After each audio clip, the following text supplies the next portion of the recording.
আসসালামু আলাইকুম। আলহামদুলিল্লাহ। তো এখানে আমার পাখি 10টা পাখি অসুস্থ। এই 10টা পাখির মেডিসিন আমি গোলাইতেছি। তো মেডিসিনের এটার নাম হলো ডক্সিওবেট। ডক্সিওবেটের সাথে আরেকটা ওষুধ দিতে হয়, ওটা হলো অ্যামোডিক্স বেট। এই দুটা মিলাইয়া 1 লিটার পানি দেওয়া লাগে। তো আমি এখানে 10টি পাখির জন্য আলাদা অল্প সামান্য পানি নিছি। 1 গ্রাম ওষুধ আর সামান্য পানি নিছি। সামান্য পানি নেওয়ার কারণ হলো পাখি আমার বেশি অসুস্থ।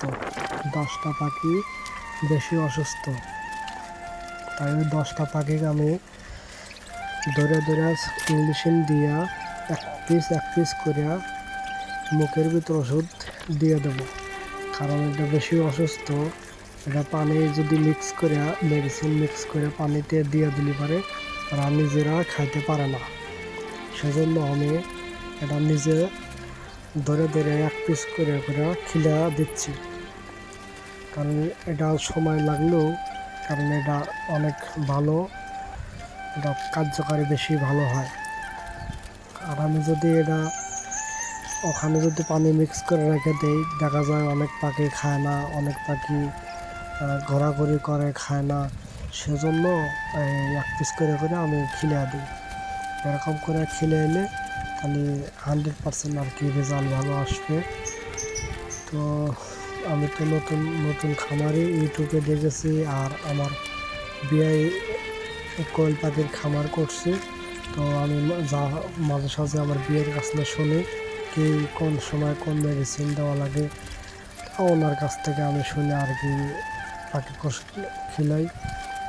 তো আপনারা যদি খিলেন এই নিয়ম মতো খিলাইবেন, তাহলে পাখি তাড়াতাড়ি সুস্থ হয়ে উঠবে। 1 গ্রাম ওষুধ, সামান্য পানি নেবেন। ডক্সিওবেট এটা ঠান্ডা কাজ করে, সকাল বিকাল ডক্সিওবেট দিবেন।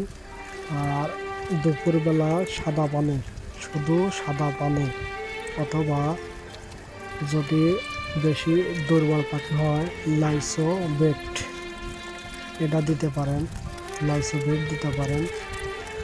এটা খুবই উপকার। তো এখানে 4টা বারে ছাও দেখতে পাচ্ছেন। এই বাচ্চা হলো কুরকার বাচ্চা। কুরকার বাচ্চা 4 পিস উঠেছে। 4 পিসে এখন বর্তমান উঠেছে, আরগুলো এখনো উঠে নাই, ওগুলো বাদ করা হয়েছে। এই 4 পিস আমার জন্য সবাই দোয়া করবেন, আমি যত সামনে আগে যেতে পারি। আসসালামু আলাইকুম।